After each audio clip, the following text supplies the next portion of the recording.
AMH test చేయించుకున్నాము, AMH ఇప్పుడు చాలా తక్కువ ఉందని చెప్తున్నారు, నెక్స్ట్ ఏంటి అని చాలా మంది మాకు రిపోర్ట్తో పాటు వస్తారండి. సో AMH అంటే ఏంటి అని, ఇది తక్కువ ఉంటే నెక్స్ట్ ఏం చేయాలి అనే దాని గురించి డిస్కస్ చేద్దాం. సో ఆడవాళ్ళలో అండాశయంలో ఎగ్ కౌంట్ అనేది మనకి చాలా ఇంపార్టెంట్ అండి. సో అండాశయంలో మనకి చిన్న చిన్న ఫాలికల్స్ అనేవి కనిపిస్తాయి, అండ్ ఆ ఫాలికల్స్లో ఎగ్స్ ఉంటాయి. ఎగ్ కౌంట్ అనేది ఫాలికల్ కౌంట్ని బట్టి మనము గుర్తించవచ్చు. సో యూజువల్లీ మనకి 20s egg follicle count maximum ఉంటుంది. సో ఏజ్ పెరిగే కొద్దీ ఫాలికల్ కౌంట్ అనేది తగ్గుతుంది, అండ్ ఇది ఎవరికైనా మామూలే అనమాట. సో ఏజ్ పెరిగే కొద్దీ ఎగ్ నెంబర్ తగ్గిపోయి మెనోపాజ్ స్టేజ్కి వచ్చేసరికి పూర్తిగా ఎగ్స్ తగ్గిపోతుంది, అండ్ వాళ్ళకి పీరియడ్ అనేది ఆగిపోతుంది. బట్ ఈ మధ్య కాలం చాలా మందికి తక్కువ ఏజ్లోనే తక్కువ ఎగ్స్ అనేది చూస్తున్నాం. ఎగ్ కౌంట్ మనం స్కాన్లో చూసినప్పుడు తక్కువ అనిపించినా ఆ మంత్లో ఒక్కొక్కసారి తక్కువ అనిపించి నెక్స్ట్ మంత్ మళ్ళీ నార్మల్గా కనిపించవచ్చు. So cycle to cycle variability అనేది చూస్తాం.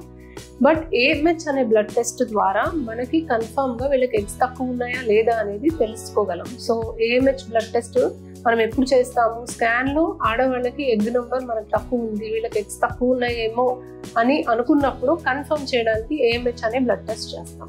సో AMH లెవెల్స్ 1.2 కన్నా తక్కువ ఉన్నప్పుడు లెస్ రిజర్వ్, అంటే వీళ్ళకి ఎగ్స్ తక్కువ ఉన్నాయి అని మనం డిసైడ్ చేస్తాం. సో AMH తక్కువ ఉన్నప్పుడు నెక్స్ట్ మనం చూసేది ఏంటి అంటే వాళ్ళ ఏజ్ ఏంటి అనేది. సో యంగర్ ఏజ్లో AMH తక్కువ ఉన్నా కూడా, తక్కువ ఎగ్స్ ఉండి కూడా వాళ్ళకి ఎగ్ క్వాలిటీ బాగుండే ఛాన్స్ ఎక్కువ ఉంది కాబట్టి వీళ్ళకి సహజంగా ప్రెగ్నెన్సీ రావడానికి ట్రీట్మెంట్ ఇవ్వచ్చు, లేదా IUI లాంటి ట్రీట్మెంట్స్ మనం ట్రై చేసుకోవచ్చు.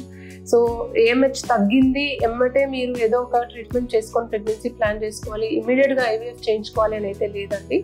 ఒక 6 months to maximum 1 year age తక్కువ ఉన్న వాళ్ళు ఎస్పెషల్లీ మీరు న్యాచురల్గా కూడా ట్రై చేసుకోవచ్చు, మెడిసిన్స్ ద్వారా ట్రై చేసుకోవచ్చు, IUI ట్రీట్మెంట్ కూడా చేసుకోవచ్చు. బట్ 1 year లోపల మీకు ప్రెగ్నెన్సీ ట్రీట్మెంట్ ద్వారా కూడా రాలేదు అంటే మీకు నెక్స్ట్ ఆప్షన్ IVF చేసుకోవచ్చు.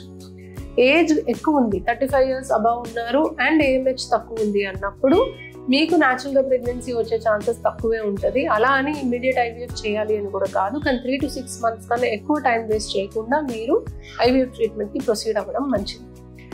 ఎగ్స్ తక్కువ ఉన్నాయి మేడం, మరి ఈ ట్రీట్మెంట్స్ అన్నీ లేకుండా ఎగ్స్ పెరగడానికి ఏమైనా మందులు ఉన్నాయా అనేది అంటే, ఎగ్ నంబర్ ఒక్కసారి ఆడవాళ్ళకి తగ్గుతాయి, పెరగడానికి మన దగ్గర ఎటువంటి ట్రీట్మెంట్ ఆప్షన్స్ లేవండి. సో ఉన్న ఎగ్స్తోనే మనం ఏదో ఒకటి చేసుకోవాలి.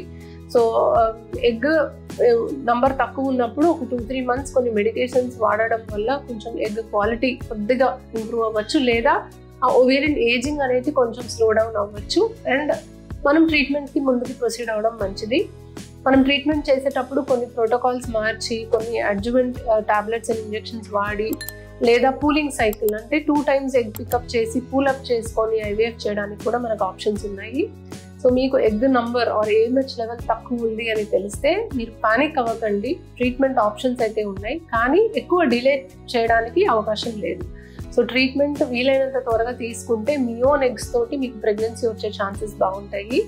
AMH లెవెల్స్ మరీ తక్కువ వాల్యూస్కి వెళ్ళిపోయిన తర్వాత మీ ఎగ్ ద్వారా ప్రయత్నం చేసే అవకాశాన్ని మీరు కోల్పోతారు, అండ్ డోనర్ ద్వారా వెళ్ళే ఛాన్సెస్ వెళ్ళాల్సిన అవసరం ఎక్కువగా పడుతుంది. సో ఎంత తక్కువ ఉన్నా IVF ట్రై చేయొచ్చు, కానీ తక్కువ ఉండే కొద్దీ మీ సక్సెస్ రేట్ కూడా బాగా తగ్గిపోతుంది, అండ్ 1 or 2 attempts ట్రై చేశాక మళ్ళీ డోనర్కి వెళ్ళే ఛాన్సెస్ ఎక్కువ అవుతూ ఉంటుంది. సో తక్కువ ఉన్నా కూడా మీకు ఆప్షన్స్ ఉన్నాయి, ఒకసారి డాక్టర్ని సంప్రదిస్తే మీ ఆప్షన్స్ ఏంటి అనేది డిస్కస్ చేసుకొని ముందుకు వెళ్ళొచ్చు. Thank you.